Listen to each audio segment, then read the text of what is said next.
salitang binanggit ng Diyos, Ama, sa iyong mga kamay ay ipagkakatiwala ko ang aking espiritu. Verse nun ay Lucas 23:46. Sa pangyayaring ito ay pinapakita ng Panginoon na ang lahat ng may pananampalataya ay magkakaroon ng pagtitiwala sa Diyos. Ngunit ako'y may katanungan, di ba siya ay Diyos? Bakit niya pa ay pinagkatiwala ang kanyang espiritu sa Diyos? Ipinapakita lang ng Diyos sa tao na dapat tayo ay nagtitiwala hanggang sa huling hininga natin sa Diyos lang. Kasi nagkatawang tao nga siya para ipakilala niya na meron tayong Diyos.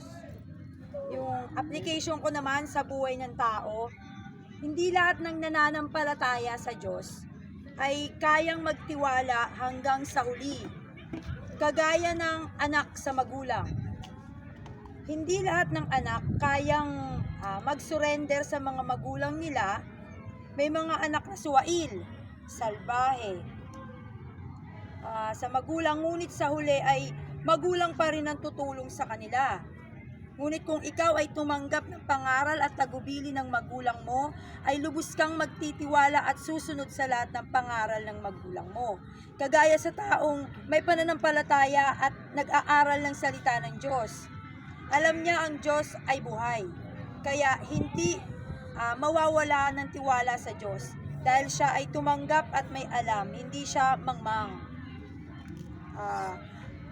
Sa binasa kong verse na Lucas 23:46, Ama, sa iyong mga kamay ay ipagkakatiwala ko ang aking espiritu.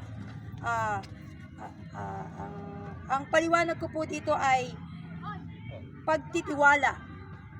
Naniniwala siya na ang Diyos ang mangangalaga sa kanyang espiritu hanggang sa huling hininga niya. Isa pa, pangalawa, pagpapakumbaba. Ang Diyos ay nagkatawang tao.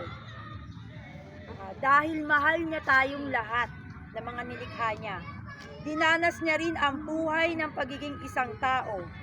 Kaya't siya, kahit siya ay Diyos, dahil ito sa pagmamahal niya sa sangkatauhan, sa kanyang mga nilikha, inalay niya ang kanyang buhay para matubos tayo sa ating mga kasalanan.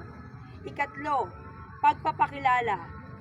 Dahil sa sinabi niyang iyon na ipinagkatiwala niya ang kanyang espiritu sa ating Ama, nais niyang ipakilala sa mga tao na ang Panginoon ay hindi tayo iiwan hanggang sa huling hininga natin. Ang kailangan lang natin tumawag sa Kanya at magtiwala. Hindi natin dapat iwala ang ating pananampalataya. Kaya niya yung sinabi para ipakita sa mga tao na gumawa sa Kanya ng ganon na pinako siya sa krus. Kailangan malaman ng mga tao kung anong Diyos meron tayo. Mapagkumbaba.